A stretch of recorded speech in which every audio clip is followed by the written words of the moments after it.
Hello, everyone, and welcome back to Odd Ones. It's me again, Buren, and today we're going to be talking about what does it mean to be a good stepdad. But before we get into that, don't forget to like, subscribe, and all the other good YouTuber stuff. And also, this information is going to come with some preface, and it might be some things that I've said before, but it's kind of my almost like my origin story. It's going to give some background on me, my dad, and some other factors. So let's go ahead and jump right into it. The short answer, if you just want the cliff notes for this, is to be a good stepdad is to be a good dad. There's really no difference. I've recently made a short about this, so go check that out.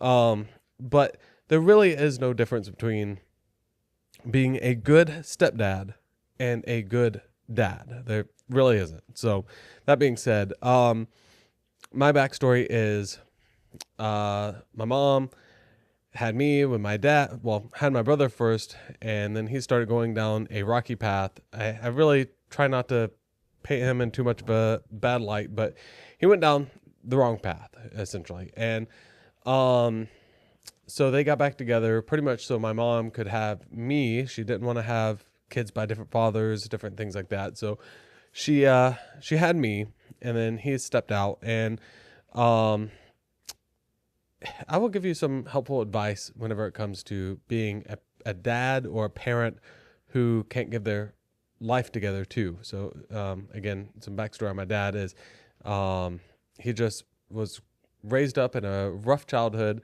and had a lot of opportunities, but just decided to go down this wrong path. But maybe I'll save that for another day.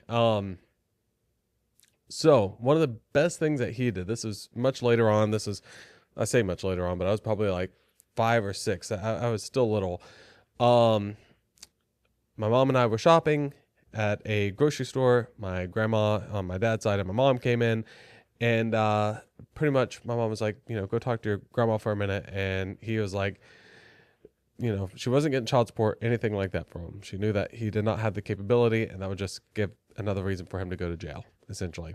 So he came to her and he's like, I'm not going to use my mom's real name here, but he was like, Buren's mom, I'm really sorry about this, but essentially I'm not going to be able to take care of the boys. I'm choosing this life. It has too much of a hold on me.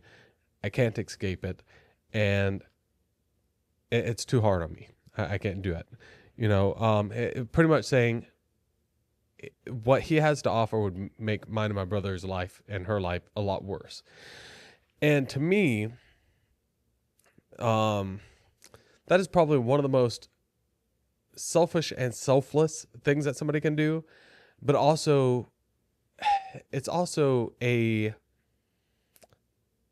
is the best thing my father ever did for me. That is the best thing that a dad who is in that position could ever do. Does that make him a good dad? Does that make him father of the year or a good man?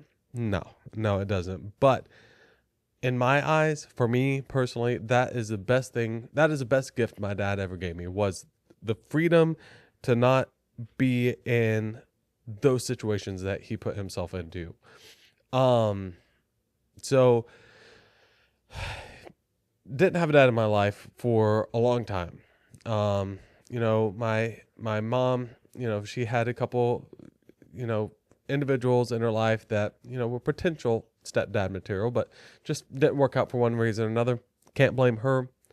She tried to get us stepdad. She did the right things and didn't introduce us to anybody until she knew it was a serious relationship, and, never had any bad experiences as far as any of that goes. So it was perfectly fine.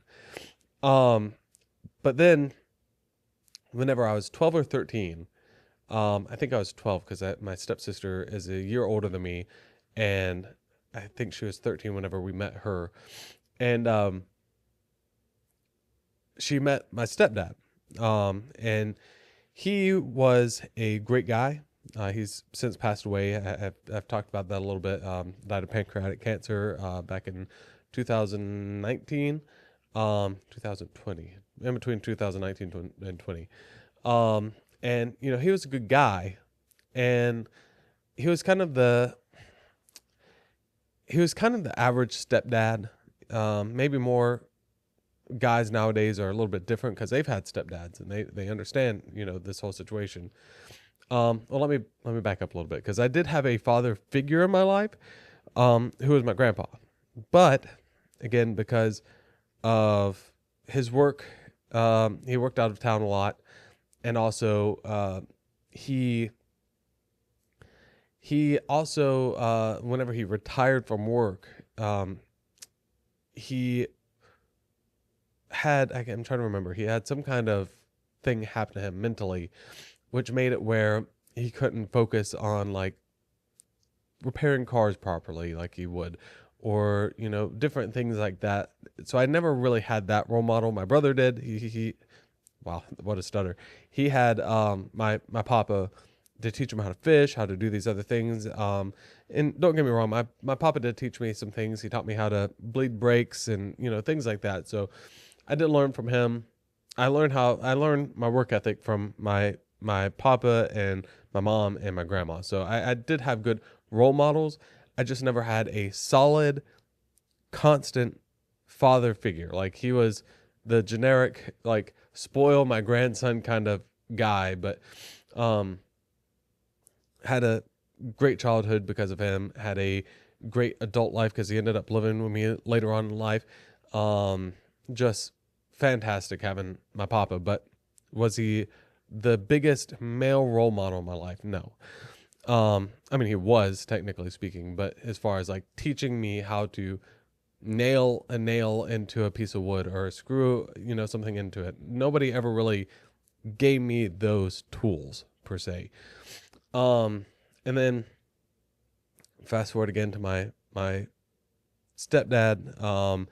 He again learned my work ethic from him as well. He was hardworking, worked hard and played hard. He really had the work-life balance under control, which I appreciate because that's another skill that people don't have all the time. Some people, just work and work and work, and then they don't have anything to show for it at the end. As far as like, I have experiences in my life. I think even though he passed young, he had a lot of good life experiences, going to the Keys and going on the boat and all these different things. But he because he died young, he didn't have the retirement life. But anyway, but he was kind of the generic stepdad as far as like he had loved me. I felt very loved by him. But did he show the same interest as me? No, we totally had different interests. Did I show interest in working with him, going out and, I mowed the lawn for my grandma. She made sure of that. And, but I never learned how to work on a car with my stepdad. I didn't learn how to do these different things. And like, he went to some events for me or with me and things like that. I did have one memorable thing where I was not a fisherman. I had no desire for angling, anything like that. But there was one time that I wanted a PSP really bad whenever those first came out. And I had no way of getting money, and my mom was, lower income. But there was a fishing tournament. I know this is so totally a side tangent, but this was a good bonding moment and important. And we went to this fishing tournament for flounder, and I fell asleep with the rod out. I'm not an early morning person. I don't like fishing, any of that. And we go fishing, and he's sitting there doing his thing, and I'm sleeping. I am passed out on the boat. This is whenever I had long hair, so hair in my face, all this different stuff. And he wakes me up, and he's like, "You got a fish on your hook," and I bring it in, and it is a huge flounder. I don't know what that means. He's freaking out about it. He's like, "Oh my gosh, you got a big flounder." We got second place. We got second place because of that. And he was not because of that, because, he also caught a lot of fish too. But we got second place, and he was so upset because he had to split the money with me, the cash prize that we got. He had to split that with me because I was on the boat. technically speaking, if you're on the boat, you have to split the prize money. And he was like, he slept the whole time and freaking he got the prize money, but hey, I got a PSP out of it. So what can I say? And a big fish. That was pretty cool. But anyway, so because my mom was a strong, independent woman, I mean, she raised my brother all the way up to 18 without anybody. My brother's 5 years older than me. So, if I was 13, 12 or 13, whenever Brian was introduced in our life, my brother was only there until right at 18, and then he moved out. So, and again, my brother didn't really teach me anything either. So just another male role model in my life. But, so my mom was a really strong, independent woman. And she always had this thing where it's like, oh, my kids' stepdads aren't gonna, freaking, what's the word? Like, not punish, that's too harsh, but like reprimand my children. Like, that's just not gonna happen. That's my job. So anytime I got in trouble, it was always my mom. Brian, my stepdad, never had any contributing factors. And I don't know, I never really delved into this with him or my mom. I don't know if he wanted to do that. I felt like it was kind of like, those are your responsibility, and I have my daughter who's my responsibility as far as that's concerned. Like, they have very much clearly made it understood to me that I was, I don't want to say the favorite, but favorable because I was not the bad kid. No offense, brother and sister who are maybe watching this or not, but because I was the more meek child, let me put it that way. That's a better way of saying it. And I didn't go out or anything like that. I just kind of stayed at home. They did express to me that I was, liked. Let me put it that way. So all of that being said, again, my mom didn't allow my stepdad to have those roles that a stepdad could possibly get into if they're a good stepdad, that is. I know there's bad fruits out there, so we're not going to be talking about the bad eggs of the group here. If you're a good stepdad, you know who I'm talking about. But so he was never fully able to step into that fatherly role that I needed as a young man. Like, the only thing that really sticks out in my head that I was taught by him is, whenever I was an adult, I asked him for advice for things, which was helpful, but, was shaving. He kind of taught me how to shave. It was really awkward because, again, he was kind of this quiet guy and I was a quiet, kid. And so it was really awkward. So that's kind of my backstory there of, why I don't have a dad in my life, why or who were the father figures in my life, and why I am the way that I am. So pretty much from the time I met Lara, pretty much, because for a long time, I was still childish, and I also had to play both roles for a while. Whenever I was single, I was having to, be the mom and the dad to Juliet. So I never really got to fully open my wings and play the masculine role until I met Lara. So that brings me to kind of the, backstory a little bit with Lara and our family. So I know we've talked about it before, but sorry, my allergies are going crazy, by the way. If you see me like, scratching my nose and stuff a lot, it's almost like I had to do an example of that. But, so Lara and I met. Our oldest one, she was 13 whenever we first met. And then we had Aaron, who is the only boy of the group, bless his heart. And he was 8 or 9. And then Lyric, who was 8 or 9, they're a year apart. And then Juliet, who was like 6 or 7 whenever we all met. And at first, and there's no way to step into this role as a stepdad and it just flow. They liked me at first, but then whenever Lara and I really started dating, we moved in together and then got married. they liked me at first because I was the cool guy. I was younger. Lara's 7 years older than me. Her ex is 7 years older than her, so he's like substantially older than me. Um, well, I say substantially, but you know what I mean. Um, but it, I was very fun and energetic. Age has made me slow down a little bit, but um, so they liked me a lot. But then slowly, because I was raised by older people, like my mom was around, but again, because I didn't have a dad and have that secondary perspective there, I was raised by my grandparents and my mom, who was raised by the same parents. So very not strict, but like you're going to say yes sir and no sir.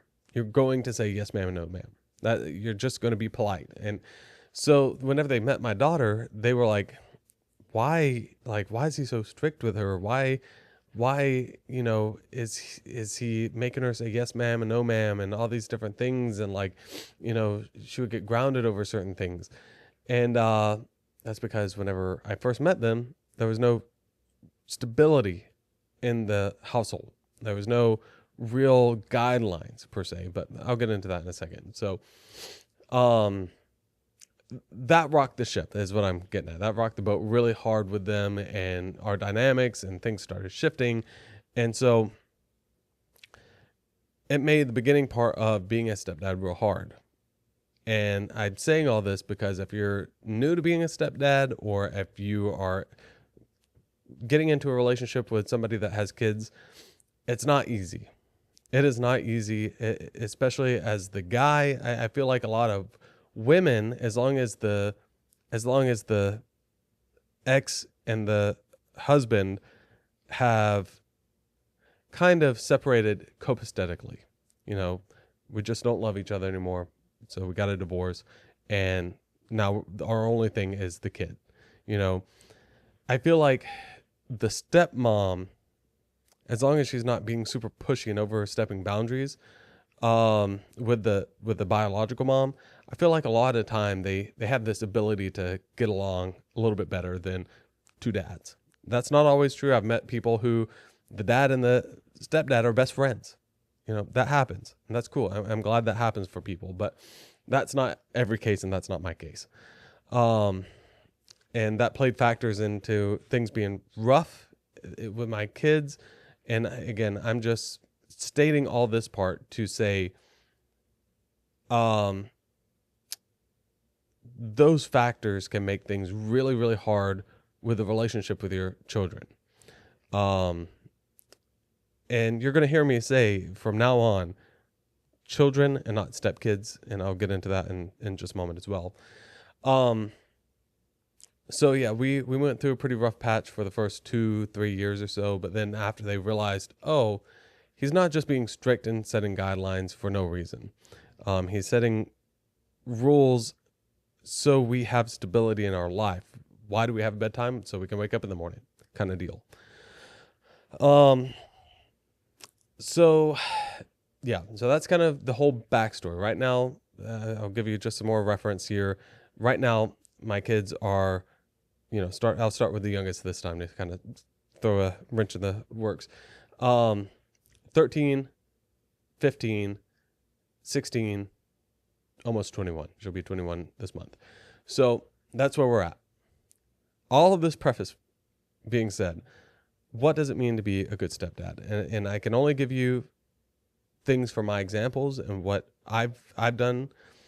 There's a lot of mistakes that I made in my life, but being a dad and being a good dad, and yes, I have made mistakes. There's been, arguments that shouldn't have been had. There's been situations that, shouldn't have been had. But overall, I do pride myself in being a good father. That is one role that I have stepped into, not only with my daughter, my biological daughter, but also with my chosen children.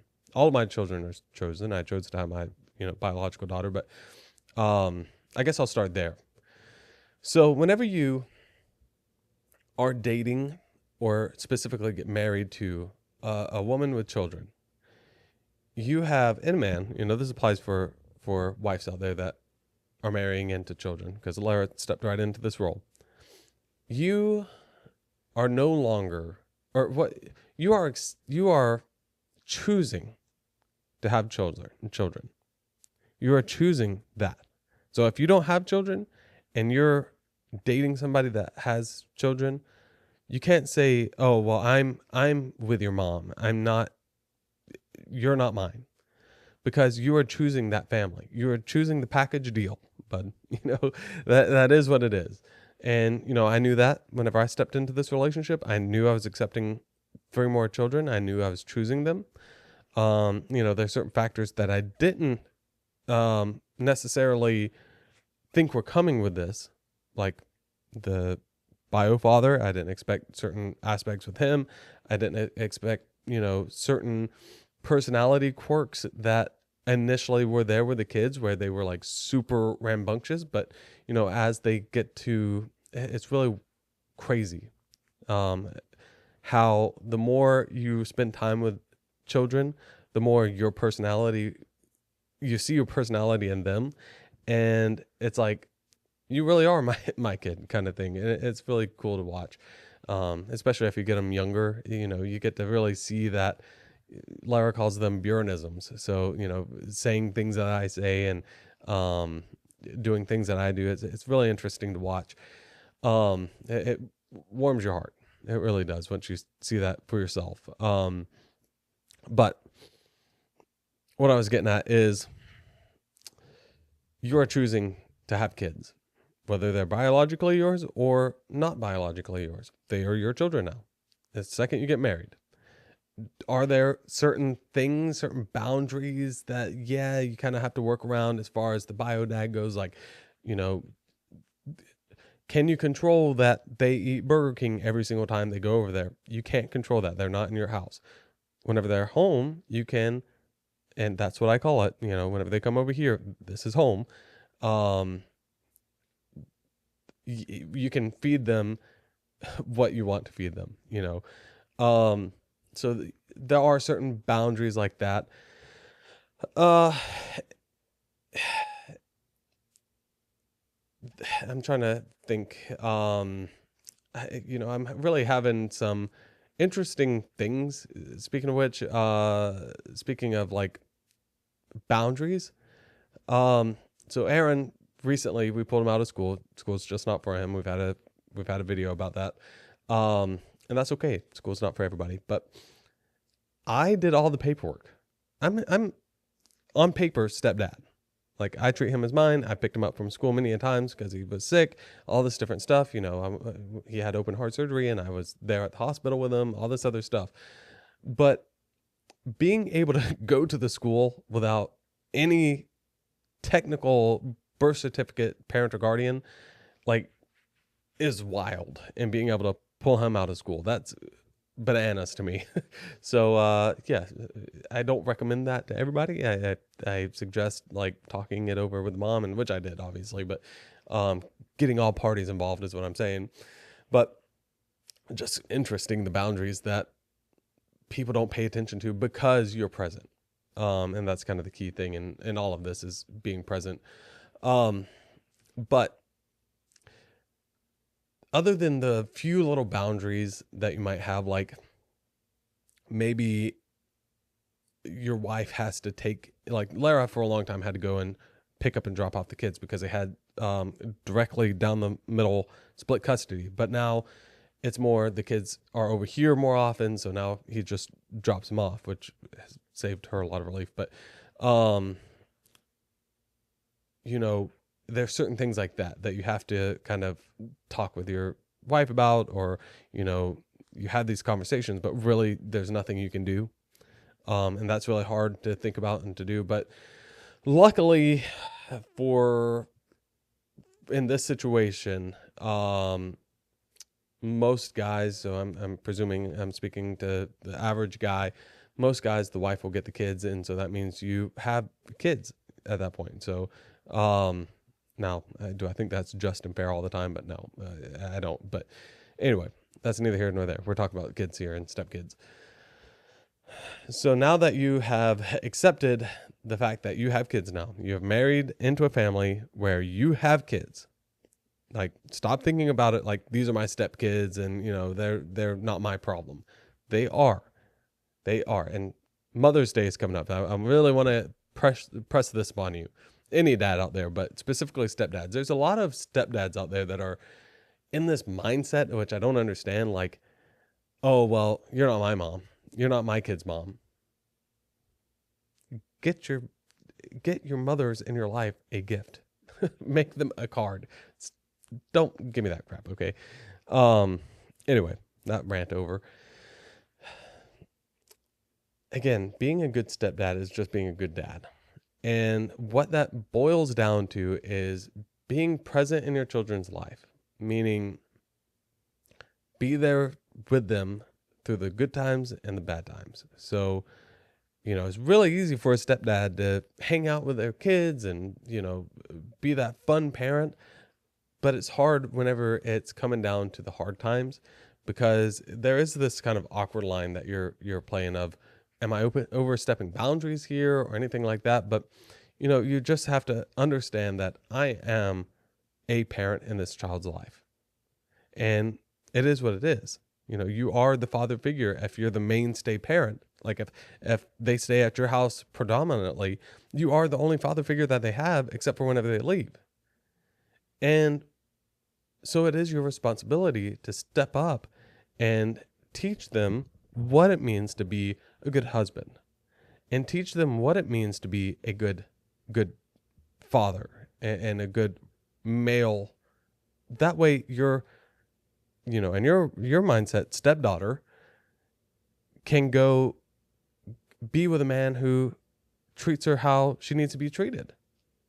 You don't want anybody that you care about or love, because you've decided not to be that part in their life, to go and be with somebody that's bad for them. You really want to be that father figure for them, so they understand might not be exactly who I'm looking for, but this is who I'm looking for. I'm looking for a man who can, when going gets tough, they can rely on. And that's where participating in their life and really being there, playing video games with them, teaching them how to cook, getting them up under a car and teaching them how to change oil, whether they're boy or girl, they both need to know. Doing all these things, being actively present in their life is so important. There were times where one of the kids would be super against me and I would want to just give up. And there was one time where, I don't want to say, but I'll say, external presences, I don't know if that's the right word, external pushes were put onto the kids. And one of them, I don't want to say bad names against them because they're all great now. They were having external forces pushing against them, really painting me as the bad guy, even though I was the one that had them full time with the mom, with Lara. I was painted as the bad guy, and it made it really hard because that individual would lie all the time. They would come in and not say anything to me. This was while they were 13, so of course they were moody too, so that didn't help. They would go a week here without saying a word to me, except for attitude. And that was hard. And it was hard because I knew it wasn't them. Because I've had interactions with them beforehand, and I've had a lot of interactions that are great now. And I know that middle phase wasn't them. And it made it hard because I'm just like, okay, I give up. I give up on them because, I've done my best. I've done everything I can to break that shell. And I've warned them multiple times, if you keep lying to me and keep on, treating me this way, I'm going to have to distance myself from you so I can protect myself. That was wrong with me. I should have pushed more and showed them, hey, I'm not giving up on you. I love you and I care about you, and I'm not giving up on you. And that's what ended up happening. They were still, lying and doing these different things, but I just couldn't. I was like, man, you are my family. I can't just give up on you. So now they are doing well. They are, honest. They are the first one to get up and help out around the house without being asked or anything. So just being present and showing them, I'm not going to give up on you no matter how you're treating me. And I love you and I care about you and I'm going to be there for you no matter what. We'll go a million miles. And now that individual thinks of me as like the father, and I've always told them, I don't want to replace your dad. I don't. And that's something else that you should really stress. I'm not going to replace your dad, but I am going to treat you like my child. Whether you like it or not, you're my child. And yeah, that all has to do with being present in their life, and being active in their life is important too. So a lot of this is going to be intertwined, but they're a little bit different. And once you're doing it, you'll understand what I mean. So being active in their life is going to so presence is like in the home, in the shell of the house, where you're having these conversations and having these moments of like goosebump feeling because you feel good about the person that they're turning into, and you're hugging them, or you're going through the hard times. Another good example of hard times that doesn't have anything to do with necessarily external factors is whenever a child goes through their first breakup. I have 3 girls, and what I do for them whenever they go through breakups is they call me, Buren, they so and so broke up with me, and I say, I'm so sorry about that. Okay. And on my way from work, I don't care how broke I am, I don't care how rich I am, I'm going to stop by the store and get them some whatever their favorite ice cream is. I know what all their favorite ice cream is. Get them, some their favorite candy, get them flowers, a toy, something. I'm going to pick a little care package out for them, and I bring it home to them and just sit with them. If they're crying, just holding them. That's all you can do. You can't mend their heart back together, but you can be there and hold them and say, I'm here for you. Let it out. That's okay. And whenever that happened, both the times, this has happened a couple times. It does. It breaks your heart as a parent. I mean, any parent going through this, it breaks your heart. But it also makes you feel not good, because you don't want to feel good in this moment, but it makes you feel like you have made a change in their lives. Just being there as a parent for them emotionally. And it's really meaningful. It really is. I'm trying to like hold it together right now. It really is meaningful to be there for a child and watch them grow into this young person, and then and be there during their most vulnerable time. That's the best way I can describe that. It really is undescribable, as far as like the feeling that you get from being there, holding somebody that's hurt and just raw. You know what I mean? So being active. So that's more of like, in my mind, being out in the world and helping them navigate that. So that could be something as simple as a kid, especially a grade school kid, like 3rd through 5th grade. They get up, they're getting a reward. Like I had, I think Juliet and Lyric both got terrific kids, and Lara couldn't make it, so I went there. And being able to get, sit close enough to the stage where they can see you, and they put their little hand up and wave at you, and you're showing your presence there. And they might not feel it in the moment. You will. You'll be like, oh my goodness, I'm so proud of them. But they might not feel it in the moment. They're going to be excited that they saw you. But later on, whenever they're 15, 16, 17 years old, they're going to look back, even if they don't see it then, because they're going to be moody teenagers then too. But say they're in their adult life and they're thinking back and reflecting on their life a little bit, they'll think about those kind of moments and be like, he was there for me, or going, like, my family loves Universal. just taking them to Universal, having that life experience with them. Universal Studios, that is. Well, you know what I'm saying. Universal Orlando. Um, they'll reflect on those and be like, man, I had such a good time with Buren and Lara, or Buren and Mom, or whatever. They call me by my name. But some step parents, they are called by mom or dad. That's normally whenever the child is introduced to them at a very young age. They had no interaction with the child, so don't force that either. Like, that will cause major resentment if you come into the life and they're like, oh yeah, you can call me dad. I put that on the table because they would mix me up with their dad. I'm like, it's okay, that's all right. And that's how I bridged that gap. Like, whenever they're like, oh yeah, dad, and they're like, oh my gosh, and they got so upset by it, and you just say, it's okay, it's an honest mistake, that's okay, no problem.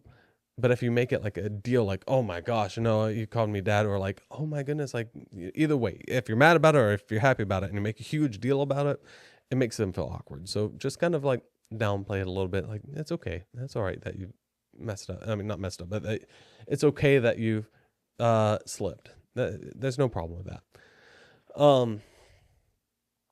But yeah, I mean, just being out there and experiencing life with them goes a long way. Just a good example of this. My girls, they like to go window shopping. So the other day we went to Walmart. I needed some mechanic stuff. I was not there to go shopping.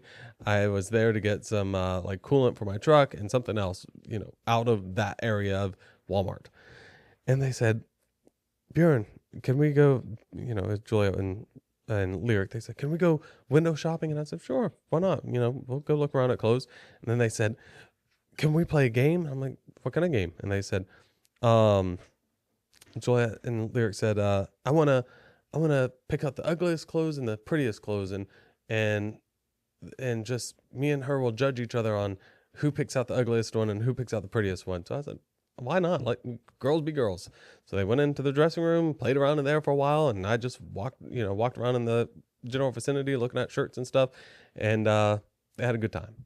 And now they want to go back to Walmart and do the same thing. And it's those little experiences of like just letting them be kids and you being there for them, and just like I said, experiencing life with your kids, whether you're step or bio, it doesn't matter. You're the parent. You are the parent. And that does bring me to the harder things. Like, some moms would be like my mom, where it's like, okay, well, you're not allowed to reprimand my child, and you're not allowed to, ground my child, just as an example. She's doing a major disservice. It's one thing, because I know that there's a lot of bad eggs out there. And I keep on wanting to reiterate that I'm not talking to you. You need to analyze yourself. You need to go to a parenting course if you've never had children before. If your kids are a huge handful, it is not your job to send them away forever and give them no rights. That is not your job. Your job is to say, you spilt the milk on purpose. You're going to be grounded for a couple days. That's your job. Your job is not to do corporal punishment. I can tell you that right now too. Your job is not to spank kids. That nobody is allowed to do that, and that is what it is. So that was kind of an odd bridge to cross, because I don't even remember when I've grounded, like when I first had to ground one of the kids. I remember having to ground Juliet for lying about something, while Lara and I were together, but I don't remember when the first time was. But I think the first time that happens really needs to be a discussion between mom and dad, mom and stepdad. From now on, I am not talking about bio parents anymore. I am talking about parents in the house. So if I say mom and dad, I'm talking about mom and stepdad in this situation. So that needs to be a conversation between the two of you, where she gives you the right to do that. And you are really going to be the asshole. you are really, really going to be the asshole, especially if they were brought up in a household where there were no real rules. They've never been grounded. They've never been reprimanded. They've never had to be sat down and have a stern talking to. I mean, there you are really, really going to be in a tough spot. They are not going to like you. I will put it that way. They will not like you. If you've raised a kid up like me and Juliet, where I've raised her up all the way up, and she still doesn't get happy with me. Nobody's going to be happy about getting grounded, period. So more so in this situation though. And that's where it gets tricky. But if both parents, and this is just like any situation, if both parents are on the same page, and as long as it's not this situation, dad goes in there, grounds the kids, mom comes in there afterwards, says, oh no, you don't have to be grounded for that long. Just spend a day being grounded. As long as it's not that situation and both parents are on the same page, that will subside. They are going to look at you and they're going to say, you are the worst person in the world. You are just absolutely terrible. You're abusive. I literally had my kids tell me that because I grounded one kid, the other one came and defended him and said, you're abusive. Okay, well, I'm not abusive for reprimanding a child for lying consistently. I've warned you 3-4 times, and then now you're grounded for a day from your Xbox. You're not even grounded from everything. You're just grounded from your Xbox. You're not a bad person for that. And they will tell you that. Kids will say that stuff. You just got to let it roll off your shoulders. But yeah, that is a tough one.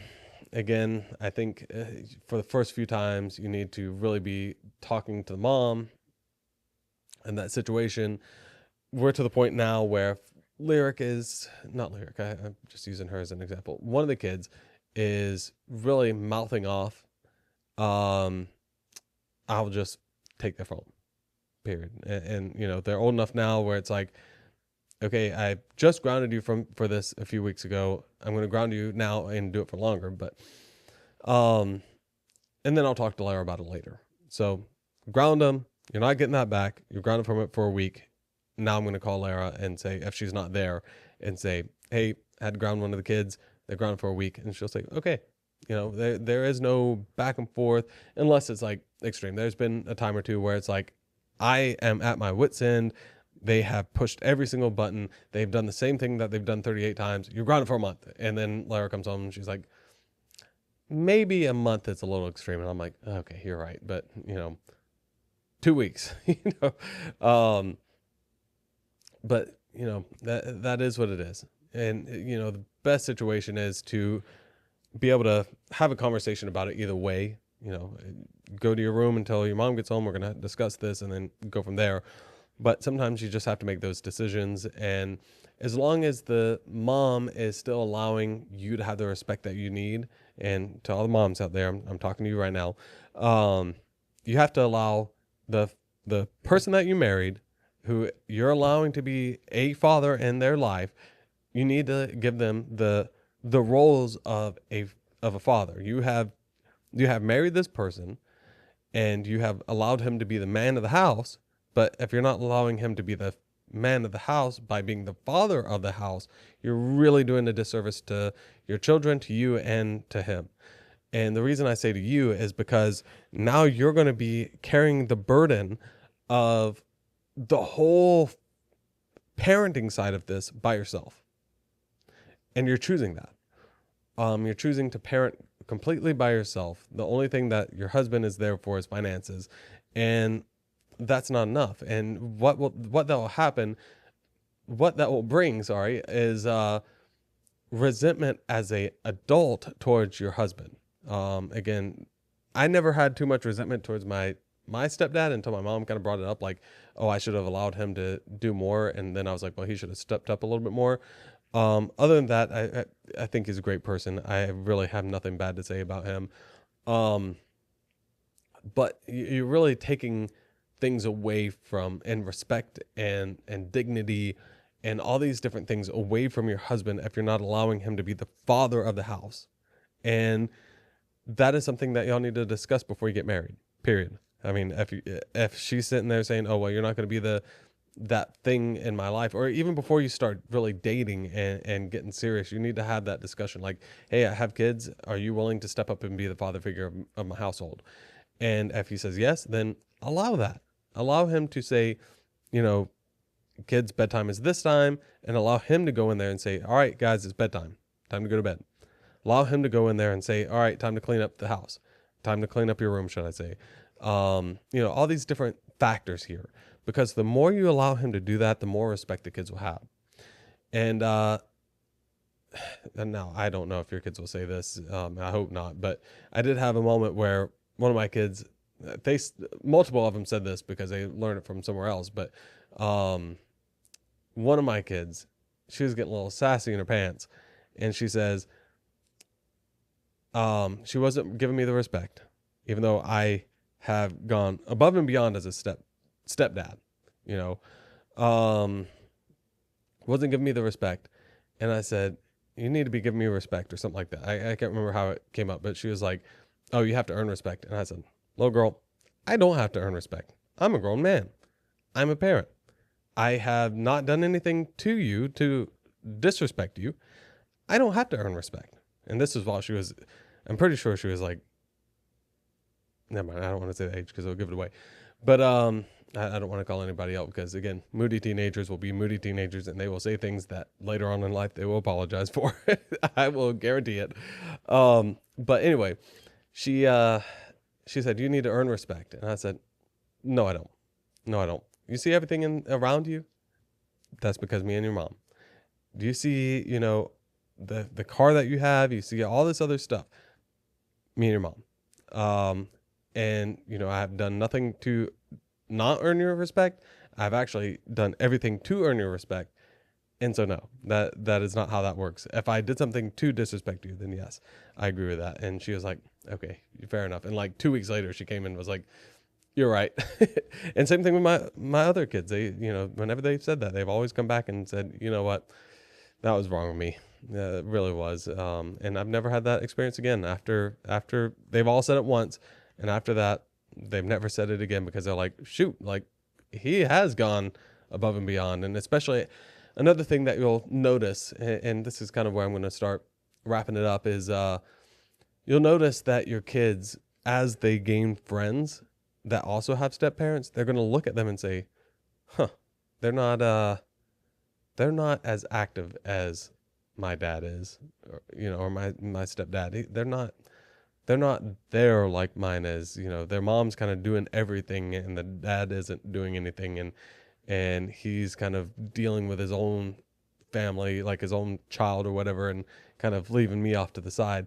I've never wanted to make any of my kids, for the lack of a better term, because they're all, at some degree redheads, never wanted them to feel like the redheaded stepchild, because they're not. They're my kids. And I've been saying that for years now. Whenever I go to work, I tell everybody, "Yeah, my son, my daughters, whatever the case is, they're my children. Nobody else's, well, aside from Lara's, but, it is what it is.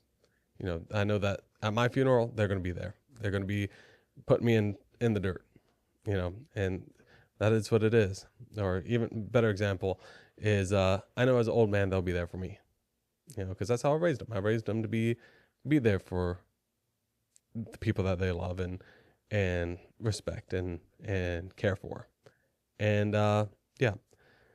And just to kind of land it even more, we're on the runway now. You will never feel, especially if you don't have your own kids, but even if you do, it's really hard to explain, because there's certain things that Juliet does that just gives me chills up my spine, like makes me feel good about myself as a father, and makes me feel good about what I've done in life. And then there's a whole different side of that. It's almost like right brain, left brain kind of situation, where it's like, it's so starkly different because of where they have come, So Juliet, again, because I got to kind of mold the clay and then let her go and be who she's going to be. The things that make me proud are things that I have instilled from the beginning. Where with Aaron, Lyric, and Dela, it's kind of like it was a slower burn because I pretty much had to start with one thing. It's almost like I had to start with a statue that was kind of rough and jagged, kind of work that clay back into its original form and then build it up again. Um, so watching them, like Lyric going in, doing her 8th grade graduation, walking across this stage was like really heartwarming. And again, this, I don't want to compare step versus biological. So I'm just talking about step kids right now. Okay.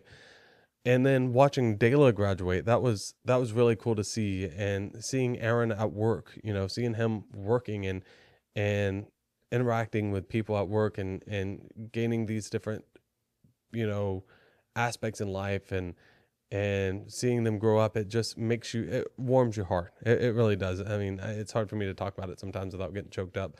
Um, but you will, as you start to influence their life in the positive ways that I know you're capable of doing, you will start feeling a sense of pride that you will never feel in any other kind of way.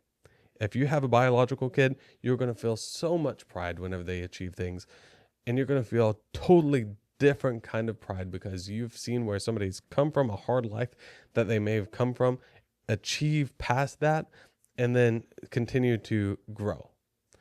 And that is so amazing to watch. And I hope that any step parents out there, I hope that you have that I hope you have that opportunity to see that. I really do. Cuz I've watched the kids, and I guess this is another way of thinking of it too. I've watched specifically the younger two, Aaron and Lyric, because Dale was kind of raised up more like Juliet, um, but the other two were kind of raised more liberally in a way. And so watching them morph from who they were to who they are now was such a crazy experience, and I'm so proud of them. I'm proud of all of my kids, but just seeing them and hearing other people talking about them, like, their Lara's mom talking about them and seeing how much they've evolved over time, and seeing that is so heartwarming, and just couldn't ask for better. Let me just put it that way. It's crazy. It's crazy. It's being a parent is a very hard job, period. And it's also the most gratifying job ever. And most people, maybe people will look at me and be like, oh, why is he calling it a job? Because it is. And whenever you do a job well done, you feel good about it. And I feel like so far, a parent's job isn't over until they're in the ground. Um, actually, let me back up a little bit. What I was going to say about them is about Aaron and Lyric. I got so wrapped up in thinking about how much they've changed and how good they've come. I've looked at them and I'm like, man, I can see the fork in the road here. And it's like, if they keep on veering off to one side, they could go down this very dark path. And I'm worried and I'm concerned and I'm scared. But I know the other path. And if they could just get out of their head that I'm this bad guy and I'm meaning the worst for them, if they could just get that out of the head and steer over this way just a little bit, they will be in the right spot. And that's what they did. That is what they did. I mean, they went from really just, I don't want to describe them as bad kids. They weren't bad. I just want to say that. They just weren't in the right, arena. Like, they were wearing clothes that were not appropriate, and they were, doing things at other places that weren't appropriate. And you know, at one place they were allowed to cuss, at another place they weren't, and so they were confused and all this other stuff. And that's a big thing in step parenting is your kids are going to come home confused from the other place because they have certain rules and they have certain rules, and it's hard.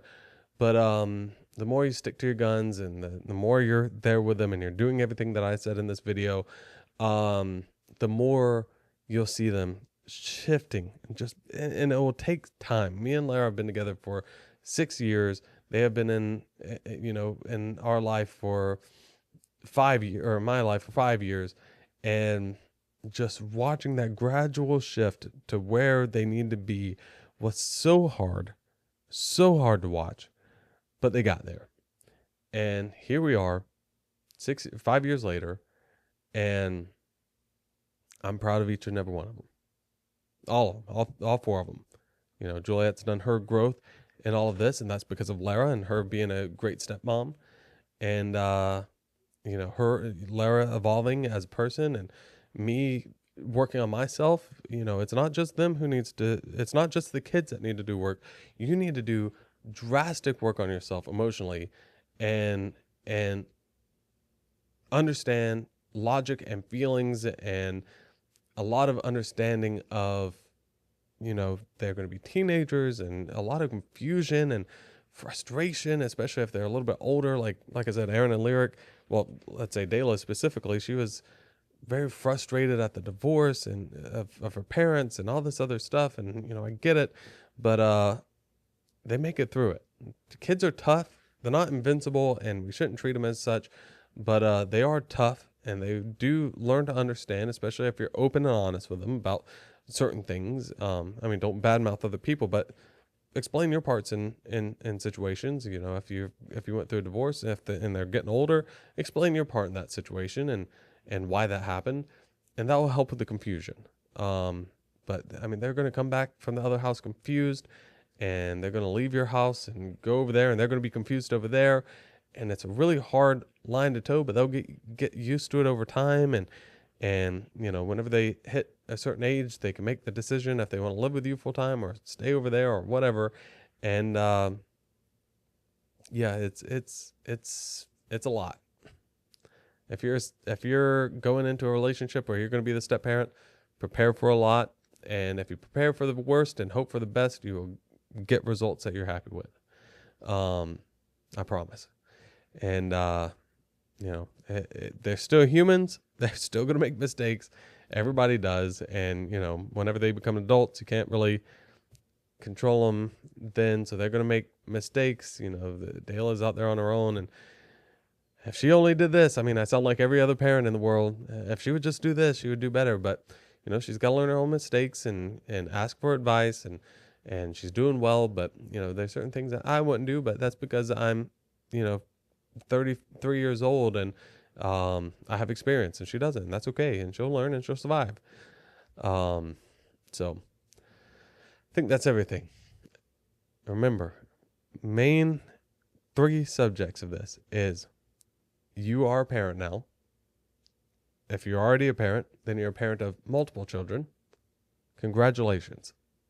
You should be proud of what you're doing, because you're changing somebody's life for the better, I hope. And be active and present. Be active and present in your child's life so they have a good role model. That is your job. No matter what, you are to be a good role model for your children. And if they don't love you now, they will later. Yep. Until next time. I'll see you later. Stay on. How does our line go? Sorry, did a lot of talking. Stay a little odd, because we are.